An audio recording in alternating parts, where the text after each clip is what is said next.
Assalamualaikum Assalamualaikum warahmatullahi warahmatullahi wabarakatuh. wabarakatuh. Halo Sobat Sersan. Halo teman-teman.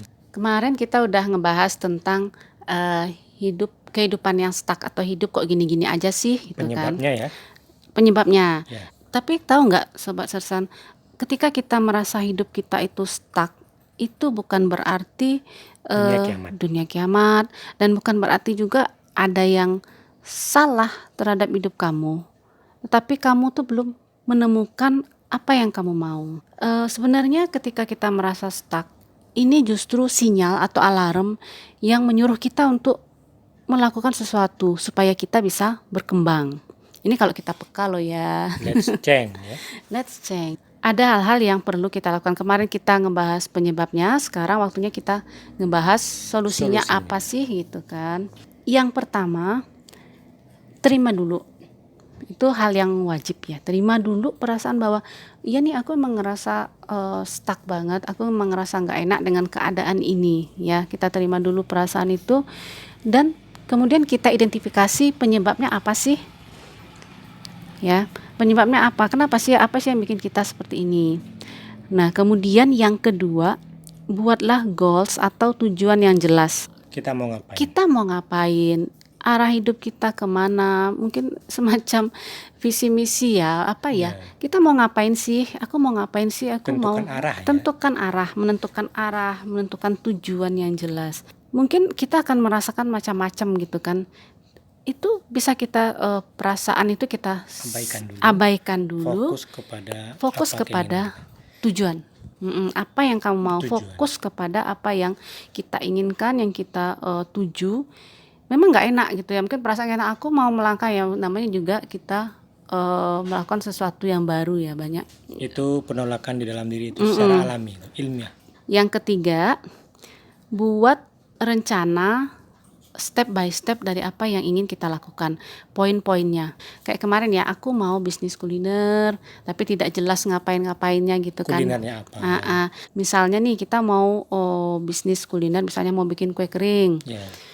Kita tentukan dulu apa aja sih variannya yang mau kita bikin, misalnya kastangel, misalnya nastar, misalnya. Resepnya kita pilih, aku maunya pakai resep yang A, untuk kastangel resep yang B, untuk yang nastar misalnya. Kita tentukan brandnya. Brandnya apa sih? Ya, kita pengennya brand apa untuk produk kita ini. Kemudian pemasarannya. Ya, packingnya dulu deh. Packingnya gimana? Mau packingnya seperti apa? Kemudian kita tentukan pemasarannya lewat apa aja, misalnya marketplace. Ya, kemudian bisa dengan lewat toko sendiri gitu. Ya, jadi tetapkan poin-poinnya. Ini tujuannya supaya memudahkan kita nggak ngambang gitu kan. Semakin jelas, semakin rinci, semakin bagus ya. Semakin bagus. Kemudian yang keempat, atur ulang skala prioritas. Kadang-kadang kan kita malah yang nggak penting malah kita kerjain dahulu karena lebih enak, karena lebih ringan gitu kan. Sehingga akhirnya yang penting-penting itu lama-kelamaan numpuk dan bingung sendiri jadinya. Bingung jadinya menjadi beban, nggak bisa dikerjain, malah akhirnya disingkirkan. Nah, jadi kita atur kembali skala prioritas. Seperti kita kemarin ada ngebahas tentang kerja cerdas. Nah, mana yang penting mendesak itu yang kita kerjakan dahulu. Kemudian kita tambahkan satu kebiasaan baru yang kita usahakan untuk kita rutinkan. Misalnya, contohnya misalnya aku mau mulai untuk membaca buku, misalnya 10 menit aja per hari. Misalnya lo ya. Kalau kita hobi membaca itu disesuaikan dengan hobi. Kalau yang senang berkebun? Nah, yang senang berkebun juga bisa gitu kan. Tapi dengan syarat rutin, konsisten. Jadi nanti akan terlihat hasilnya. Kemudian yang kelima adalah take action. Karena nggak ada gunanya poin 1 sampai 4 itu kalau kita tidak take action. NATO.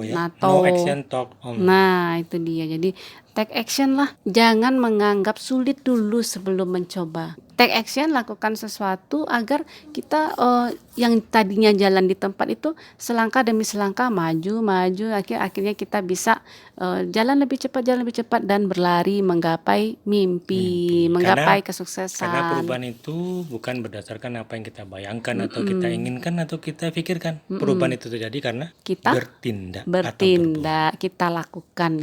Kan. Duit ya, do it ya. Lakukan. Terima kasih, mudah-mudahan saja bermanfaat. Assalamualaikum warahmatullahi wabarakatuh.